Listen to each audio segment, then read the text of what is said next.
చెవిరెడ్డి భాస్కర్ రెడ్డి మద్యం కుంభకోణానికి సంబంధించి గత కొద్ది రోజుల క్రితం ఆయన అరెస్ట్ అవ్వడం జరిగింది. అయితే చెవిరెడ్డి భాస్కర్ రెడ్డి అరెస్ట్ అయిన తొలి రోజు నుంచి కూడా మీడియా ముఖంగా ఎప్పుడైతే ఆయన జైలు నుంచి కోర్టుకు తీసుకొచ్చిన సందర్భంలో కావచ్చు, జైల్లో కూడా చాలా విపరీత దుష్ప్రవర్తన చేస్తున్నట్టు అర్థమవుతోంది. ఇప్పటికే దానికి సంబంధించిన వీడియోలన్నీ కూడా సామాజిక మాధ్యమాల్లో వైరల్ అవుతున్నాయి. అయితే నిన్నటి రోజున దాదాపు 3 రోజుల పోలీస్ కస్టడీలో ఉన్నటువంటి ఆయన పోలీస్ ప్రశ్నలకు సమాధానం చెప్పబోగా వాళ్ళ మీద దురుసుగా మాట్లాడినట్టు అర్థమవుతుంది. మొత్తానికి ఇదే అంశానికి సంబంధించి మరిన్ని విషయాలు తెలుసుకోవడానికి మనతో ఉన్నారు ప్రముఖ రాజకీయ విశ్లేషకులు అంకమరావు గారు. సార్ నమస్కారం అండి. నమస్తే సార్, చూసుకుంటే చెవిరెడ్డి భాస్కర్ రెడ్డి ఇప్పటివరకు మద్యం కుంభకోణానికి సంబంధించి అనేక మంది అరెస్ట్ అయ్యారు. వీళ్ళందరి ప్రవర్తన ఒక రకంగా ఉంటే ఈయన ప్రవర్తన మాత్రం చాలా వింత దూరంలో ఉంది. మీ అందరూ అంత తేలుస్తా సిట్ కార్యాలయం వాళ్ళనే బెదిరించేటువంటి పరిస్థితి చేస్తున్నట్టుగా, నేను త్వరలో బయటకు వచ్చాక సిట్ కార్యాలయం ముందే ఇల్లు అద్దెకు తీసుకుంటా అని చెప్పేసి ఆ విధంగా విపరీత ధోరణితో ప్రవర్తిస్తున్నాడు. ప్రతి ఒక్కరు అంత తెలిసిన ఎలా పడితే అలా మాట్లాడుతున్నారు. అంటే ఇంత విపరీత ధోరణితో ప్రవర్తించడం గల కారణం ఏంటంటారు? అంటే ఇప్పటి వరకు అతని మీద చాలా అభియోగాలు వచ్చినా, వాళ్ళ కుమారుడి మీద అభియోగాలు వచ్చినా సరైన చర్యలు ఈ మద్యం కుంభకోణానికి సంబంధించి కనుక మనం ఒకసారి చూసుకుంటా ఉంటే చాలా వేగవంతంగా ఎవరైతే విచారణ అధికారులు ఉన్నారో చాలా వేగవంతంగా, చాలా సమర్థవంతంగా ఎవరెవరి పేర్లన్నీ బయటకు తీసుకొచ్చి కొత్త పేర్లన్నీ, మనకు తెలియని పేర్లన్నీ బయటకు తీసుకొచ్చారు. ఇప్పటి వరకు 11 మందిని అదుపులో తీసుకున్నారు. ఈ 11 మందిలో ఎవరికి కూడా ఇంతవరకు వెలుసుబాటు రాలా, గమనించుకోవాలి. అంటే ఎంత సమర్థవంతంగా వాళ్ళు నిర్వహించారో వాళ్ళ భూమికని పక్క అసలు దాంట్లో ఎలాంటి వేరే అవకాశం ఇవ్వకుండా వాళ్ళు చేసినటువంటి ఈ యొక్క కార్యక్రమాలన్నీ కనుక మనం చూసుకుంటా ఉంటే ఇది నాకు తెలిసినంత వరకు, నాకు తెలిసిందే భారతదేశంలో మద్యానికి సంబంధించి ఇంతగా పెద్ద కుంభకోణం భవిష్యత్తులో కూడా ఏం రాదు. ఓకే, అవును. భవిష్యత్తులో దీన్ని దృష్టిలో పెట్టుకుని మిగిలిన ఎవరు చేయడానికి కూడా సాహసించరు. ఢిల్లీ కేంద్రంగా జరిగినటువంటి 150-200 కోట్ల రూపాయల కుంభకోణానికి సంబంధించి ప్రభుత్వానికి 2,000 నుంచి 3,000 కోట్ల రూపాయల ఆదాయానికి గండిపడిందని చెప్పని అక్కడ ముఖ్యమంత్రిని, ఉప ముఖ్యమంత్రిని, ఆ శాఖ మంత్రిని, ఒక శాసనసభ్యుడిని, ఇక్కడ శాసన మండలి సభ్యురాలు కవిత గారిని, ఇంతమందిని కూడా అదుపులో తీసుకొని కారాగారంలో పెట్టిన సందర్భం. వాళ్ళందరూ పదవుల్లో ఉన్నప్పటికీ కూడా పదవుల్లో ఉండి ముఖ్యమంత్రిగా పదవిలో ఉన్నటువంటి కేజ్రీవాల్ గారిని కూడా కారాగారంలో పెట్టిన సందర్భం. కానీ ఇక్కడికి వచ్చేసరికి ఇప్పుడు ఒక్కొక్కళ్ళని అదుపులో తీసుకుంటా ఉన్నారు. అంతిమంగా లబ్ధిదారుడు ఎవరు అంటే ఇప్పుడు చెవిరెడ్డి భాస్కర్ రెడ్డి దగ్గర ఆగిపోయింది, వాళ్ళ కుమారుడి దగ్గర ఆగిపోయింది. ఇక్కడ నుంచి తర్వాత ఎవరు అనేది వీళ్ళ దగ్గర నుంచి వివరాలు రాబట్టాలని విచారణ సంస్థ తన వంతులో భాగంగా వాళ్ళు చేయాల్సిన కార్యక్రమాలన్నీ చేస్తున్నారు. కానీ న్యాయస్థానం సహకరించమని చెప్పినా కూడా చెవిరెడ్డి భాస్కర్ రెడ్డి అనే వ్యక్తి సహకరించకపోగా ఎదురుదాడి చేస్తున్నాడు. ఇక్కడ గమనించుకోవాలి, విచారణకు సహకరించడు. విచారణ చాలా ప్రశ్నలు అతను ముందు పెట్టిన 3 రోజుల్లో కనీసం ఒక్కదానికి కూడా సమాధానం ఇవ్వకుండా చివరిలో మామూలుగా ఏ రోజు విచారణ జరిగిన సందర్భంగా సంతకం పెట్టమని కాగితాలు ఇస్తారు, పత్రాలు ఇస్తారు. వాటిని కూడా చించి పారేశాడని చెప్పి మనకు తెలుస్తూ ఉంది.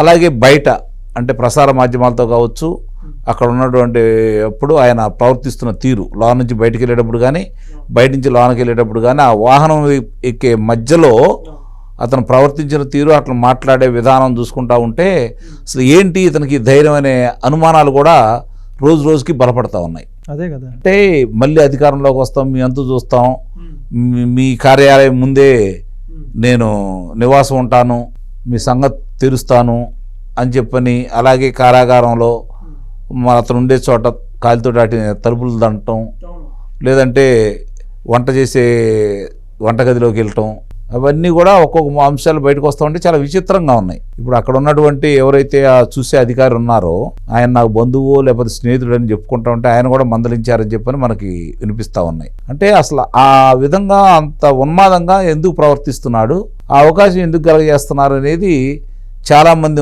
ముందున్నటువంటి ప్రశ్నలు. ఉదంతం కనపడతా ఉంది, దోపిడీ కనపడతా ఉంది. ఆ దోపిడీ వల్ల ఇప్పటికీ రమ్మారమ్మి అంటే అప్పుడు 5 సంవత్సరాల లెక్కల ప్రకారం, గణాంకాల లెక్క ప్రకారం చూసుకుంటా ఉంటే 30,000 మంది ప్రాణాలు కోల్పోయారన్నారు. ఇదైతే మామూలు విషయం కాదు కదా. మరి వాళ్ళ రక్త మాంసాలతోటి, నిరుపేదల రక్త మాంసాలతోటి వాళ్ళకేదో లబ్ధి చేశామని చెప్పుకునే గత ప్రభుత్వం మరి వాళ్ళ రక్త మాంసాలతోటి అంత డబ్బును సేకరించడం అనేది ఏ విధంగా మానవత్వం అవుతుందో వాళ్లే చెప్పాలి, ఏ విధంగా వ్యాపారం అవుతుందో కూడా వాళ్లే చెప్పాలి. వ్యాపారం చేయటమే తప్పు కాదు, కానీ మద్యం వ్యాపారం చేయటమే తప్పు. ఆ మద్యం వ్యాపారాన్ని ప్రభుత్వమే నడిపించడం ఇంకా పెద్ద తప్పు. దాన్ని అడ్డం పెట్టుకొని ఇంత సంపాదించిన తర్వాత అది ఒక్కోటి వెలుగు చూపుతూ ఉంటే దానికి మామూలుగా తప్పు చేసిన వాళ్ళు ఎవరిటూ సహకరించరు. తప్పు చేసిన వాడు ఎవరితో సహకరించడు. తప్పించుకునే మార్గాలు మాత్రమే చూస్తారు. తప్పించుకునే మార్గాలు లేనప్పుడు మాత్రమే వాళ్ళు తప్పు ఒప్పుకుంటారు. ఇది గమనించుకోవాలి. అందుట్లో వీళ్ళు అధికారంలో ఉండంగా తర్ఫీదు పొందారు. అధికారం పోయిన తర్వాత కూడా అధికారంలో ఉండంగా ఎలా దోచుకోవాలో ఎన్ని వివరంగా దోచుకునే ప్రక్రియలన్నీ మొదలుపెట్టారు. ఆ వ్యవస్థ ఈ వ్యవస్థ అని కాకుండా అన్ని వ్యవస్థల నుంచి వాళ్ళకి అవకాశం ఉన్నంత వరకు లాగేశారు. ఇప్పుడు వచ్చేతలికి అధికారం కోల్పోయిన తర్వాత అప్పుడు చేసినటువంటి అరాచకాలకు సంబంధించి ఒక్కొక్క అంశాలు బయటికి తీసుకొస్తుంటే దాన్ని కూడా వ్యతిరేకిస్తూ వాళ్ళ మీదే తిరగబడుతూ విచారణ సంస్థల మీద ఇష్టారీతిగా మాట్లాడుతున్నారు. చూడండి, ఇది కొంచెం ఆశ్చర్యకరంగా ఉంది. అవును. ఇప్పుడైతే మరి చెవిరెడ్డి భాస్కర్ రెడ్డి గారిని భవిష్యత్తులో జగన్మోహన్ రెడ్డి పరామర్శించే అవకాశం ఉంటుందంటారు జైల్లో? అంటే జగన్మోహన్ రెడ్డి కూడా ఆయన తోడు వెళ్తాడేమో అనుకుంటున్నారు, అంతేగాని పరామర్శిస్తాడని అయితే భావించట్లేదు. కొంచెం ఆలస్యమైనా జగన్మోహన్ రెడ్డి గారే పరామర్శించేవాడు ఈ పాటికి రావాల్సింది కదా. ఆయనకు కూడా తెలుసు కాబట్టి ఈ మధ్య కుంభకోణంలో ప్రధాన సూత్రధారి అతనే అన్న అనుమానం కూడా విచారణ సంస్థలు వ్యక్తం చేస్తున్నాయి. వాస్తవాలు అయితే ప్రజలందరికీ తెలుసు ఆ విషయం. ఇందులో దాచుకోవాల్సినంటూ ఏం లేదు. కాబట్టి ఈయన పరామర్శించే కంటే ఇద్దరు కూడా అక్కడ కూర్చుంటే వేరే వాళ్ళు వచ్చి పరామర్శిస్తారేమో చూడాలి. సరే, అయితే ఇప్పుడు మీరే చెప్పారు ఇందాక చెవిరెడ్డి మీద ఇప్పటికీ అనేక రకాల అభియోగాలు ఉన్నాయి, దానికి అన్ని ఆధారాలు కూడా ఉన్నాయని చెప్పేసి. అంటే తుడాకి సంబంధించిన నిధులు దుర్వినియోగం చేయడం కావచ్చు, మరోపక్క భూములు అక్రమంగా దోచుకోవడం కావచ్చు. మరి ఇప్పటికే ఆయన మద్యం కేసులు అరెస్ట్ అయి ఉన్నారు. మిగతా కేసులు కూడా ఏమైనా కొలిక్కొచ్చే అవకాశం ఉంటుందంటారు? మరి నిస్సందేహంగా వస్తాయి ఒక్కొక్కటి. ఇప్పుడు వాళ్ళ కుమారుడికి సంబంధించింది కావచ్చు, తుడాకు సంబంధించిన విషయం కావచ్చు, అవన్నీ కూడా వాళ్ళ అబ్బాయికి సంబంధించి ఎవరైతే పులివర్తి నాన్నగారు ఉన్నారో చంద్రగిరి శాసనసభ్యులు, ఆయన మీద జరిగినటువంటి దాడికి సంబంధించి ఆ కుమారుడే చేయించాడని అతని మీద 307 అభియోగం కూడా ఉంది. దాని నుంచి అతను ఆ రోజు ఓ రకంగా చెప్పాలి అంటే ఇలా ఉదాసీనత వల్లే అతను ఇంకా తప్పించుకొని తిరుగుతున్నాడు. లేకపోతే అప్పుడే కారాగారంలోకి వెళ్ళాల్సింది, ఇప్పటి శిక్ష కూడా పడాల్సింది. ఎన్నికల సమయంలో చాలా ప్రాణాపాయ స్థితికి వెళ్ళారు. అవును. దాని గురించి ఇప్పుడు ఈ ప్రభుత్వం కొంచెం తీవ్రంగా పట్టించుకుంటే, అంటే ఇప్పుడు పట్టించుకోలేదని చెప్పని ప్రజలందరూ అంటున్నారు కాబట్టి కనీసం ఇప్పటికైనా 1 సంవత్సరం దాటిపోయింది కాబట్టి మరి మళ్ళీ అలాంటి అవకాశం ఈ ప్రభుత్వం ఇవ్వకుండా న్యాయంగా ధర్మంగా ఆ కారకులైన వాళ్ళకి శిక్షలు వేయించాలని అయితే ప్రజలు కోరుకుంటున్నారు. అలా జరిగినప్పుడే ఈ కూటమి ప్రభుత్వం చాలా అద్భుతాలు చేస్తుంది. మామూలుగా అభివృద్ధి పరంగా చూసుకుంటా ఉంటే చాలా వేగవంతంగా కూడా పనిచేస్తుంది. అభివృద్ధి పదాన ఆంధ్ర రాష్ట్రాన్ని పయనించే దిశగా తీసుకెళ్తానే ఉన్నారు. కానీ ఇలాంటి వ్యక్తులకు సంబంధించి ఇంకా ఉదాసీనంగా ఉందనేది బాధ మాత్రం చాలామందిలో ఉంది. ఈ బాధ అనేది అభివృద్ధిని దాటి ప్రజల్లో వ్యక్తం అవుతూ ఉంది. ఇది గమనించుకోవాలి. ఇప్పుడు లేదు మేము బాగా చేస్తున్నాం, అంత బాగా చేస్తున్నాం, మాకు సానుకూలంగా ఉందంటే అంతకంటే పొరపాటు వేరే ఉంటుందని అయితే నేను భావించట్లా.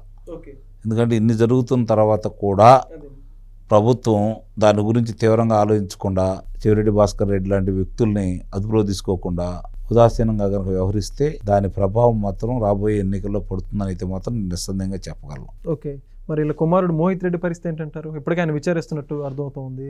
ఏం విచారిస్తున్నారు? ఎక్కడ విచారిస్తున్నారు చెప్పండి నాకు. ఇప్పుడు న్యాయస్థానం వెలుసుబాటు ఇచ్చింది. పులివర్తి నాని విషయంలో ఇంతవరకు మళ్ళీ ఏమీ అతనికి తాకీదులు ఇవ్వలేదు, పిలిపించుకోలేదు. మరి ఇంకెక్కడ విచారిస్తున్నట్టు? ఎన్నాళ్ళవుతుంది? అదే కదా కార్యకర్తల్లోనూ ప్రజల్లోనూ బాధ. కళ్ళ ముందు కనపడుతున్న ఆధారాలు ఉన్నప్పుడు కూడా అదుపులో తీసుకోకపోతే వీళ్ళని ఎప్పుడు అదుపులో తీసుకుంటారు, ఎప్పుడు శిక్షలు వేస్తారు అని చెప్పని ఈరోజు 1000 కళ్ళతోటి ప్రజలు ఆతృతగా ఎదురు చూస్తున్నారు. వాళ్ళ ఆతృత, వాళ్ళ భావనని అర్థం చేసుకొని ప్రభుత్వం కనుక కొంచెం క్రియాశీలకంగా వ్యవహరిస్తే నాకు తెలిసి ఒక 6 నెలల్లో అన్నీ సర్దుకుంటాయి. ప్రభుత్వానికి కూడా మంచి పేరు వస్తుంది. ఎందుకంటే వాళ్ళు చాలా కష్టపడుతున్నారు, అభివృద్ధి పరంగా పరిశ్రమలు తీసుకొని వస్తున్నారు. కానీ పరిపాలన పరంగా చిన్న ఇట్లాంటి తడబాట్లు ఉన్నాయి కాబట్టి అవి సర్దిద్దుకుంటే అన్ని విధాలా మంచి జరిగిద్ది రాష్ట్రానికి కూడా అని చెప్పి మనం భావిస్తున్నాం. Thank you sir. Please subscribe to Leo News for more videos.